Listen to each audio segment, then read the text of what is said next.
everybody, and welcome back to the Flute Practice. It is a brand new year, and there are brand new things on the horizon. To start off with, I'm going to start something new and introduce myself properly. Some of you have been asking, who are you? What's your name? And I think my mom's kind of getting concerned that, she hasn't taught me anything in this life. So, here goes. My name is Tatiana. I am from Cape Town, South Africa, and that's where I'm bringing you these awesome videos. Today we're going to talk a little bit about flutter tonguing and how to do this, how to approach this. It's in the intro video. Many of you have requested it, so we're going to tackle it today. Let's go check it out.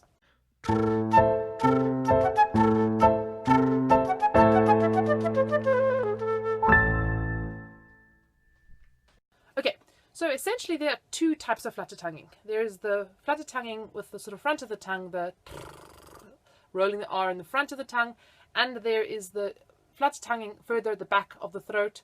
I'm going to be totally honest, as you might have heard there. I'm really bad at the back throat flutter tonguing. I've been practicing it, so, kind of getting some tips on how to improve that. But we're going to look at both today and, see which one works for you. The truth is that some people are better at the other, the one than the other. Some people are good at both, and some people struggle to do it at all. It is just one of those things. We do all have slightly different physiology and all of that stuff. So if you can't do it, don't despair. Do some exercises that we're going to get to in a moment, and patience, patience, patience. I'm going to take the liberty of starting with the one that I'm better at, which is, the front tongue, whatever. Not the throat one, the tongue one. So essentially just a little bit of background how this basically works. The idea is that more or less the tip of the tongue kind of like flaps up and down like that. No, like that. And it really works on airspeed. So it's about really letting the air kind of go, not holding the air back. If you, want to just give it a try on a, you just on a tar, you just let the tongue go. And I think some of the kind of best way to do this is just to kind of almost like a sigh out. You just, if this is super easy for you, straight away get your embouchure going and see if you can do it straight away. For those who are struggling, you're not alone. It's not uncommon. Sometimes we need to sort of like allow this tongue, because it's a relaxing exercise. It's allowing the tongue to completely relax.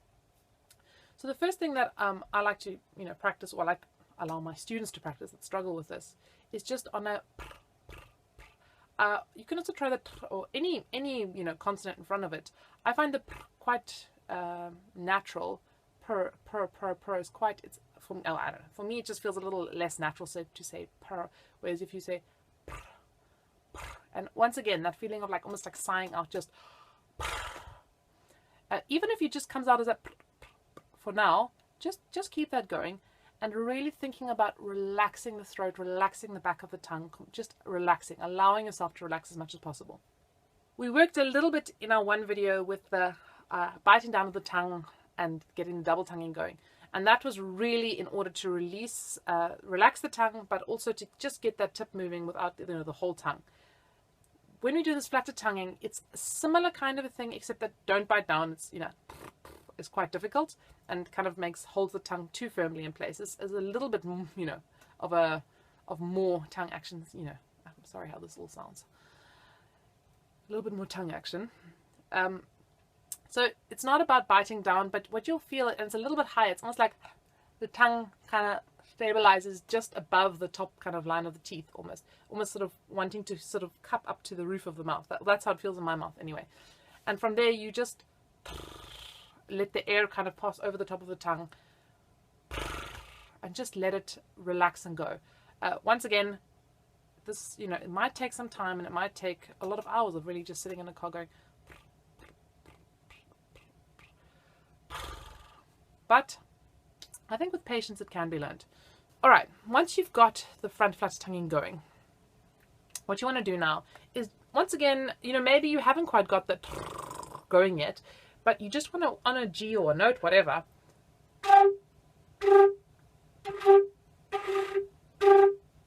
so here I do find it easier to do the instead of the because is a bit difficult with the lips, but. And once again, in the moment when you do the r, just let release the tongue. Don't think or try too hard here. You gotta let go of your mind. Just let it go. And then when you're having a brave moment and you're feeling good, you just give it a real, once again, same kind of sighing feeling. Okay, so you just really releasing.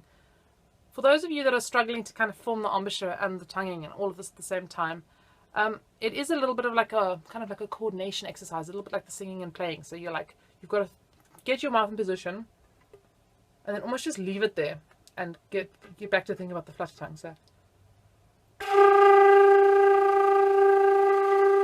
okay, bit of experimentation and practice and all those things.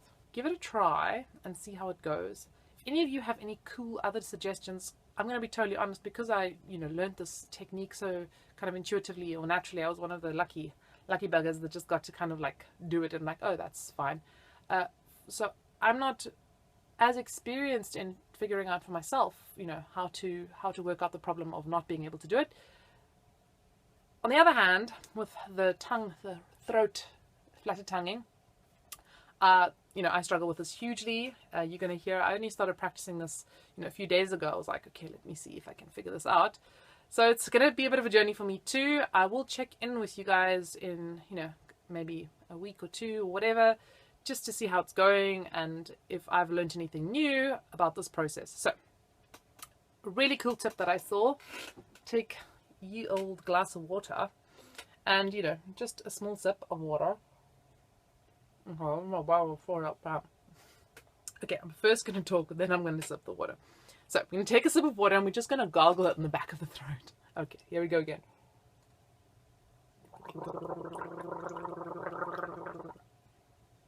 Okay, get the point. I think for most of us we can kind of, do this part. But it's a very similar feeling. So then once we've got the water gargled, we do it without the water. So even still putting your neck up, but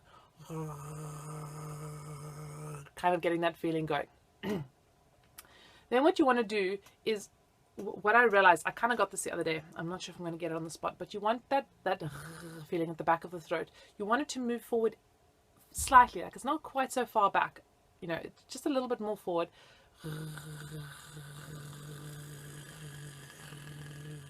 It's there. I'm under pressure. And this one is a huge one for relaxing the throat, completely and absolutely relaxing the throat. You've really got to let it go. So all the time allowing yourself just to let go. So let's try it again.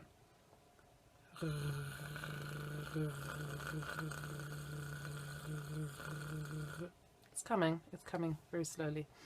This is a very humbling experience for me too, because I've struggled with this for years. Okay, and then what you're going to do is you're going to get on your flute and you're going to do a similar kind of a thing.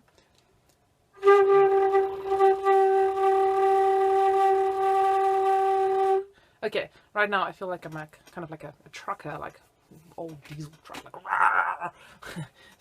not exactly how I want to go, but you kind of get the idea. Play around with this as well. I'm hoping some of you are going to teach me things about the throat gargle, the throat flutter tonguing, just to kind of go over what the different flutter tongues are useful for. The forward flutter tonguing is much better for the higher notes. So getting,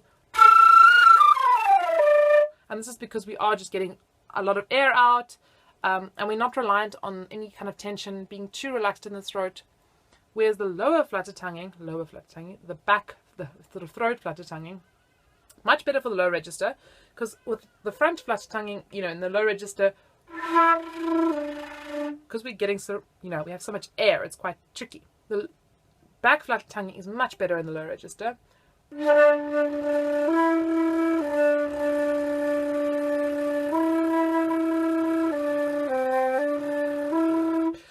Still feeling like a bit of a trucker. We'll get there. All right, everybody. That was just a quick little flutter tonguing, crash course. I'm very curious to hear what exercises and techniques and tricks you guys have out there. Happy practicing as always, everybody. I'm looking forward to this year, and if you want to subscribe to the weekly newsletter, you do that. It's just a little bit of kind of like weekly encouragement, keeping things going. Otherwise, I will see you next time. Happy practicing and Have a great week.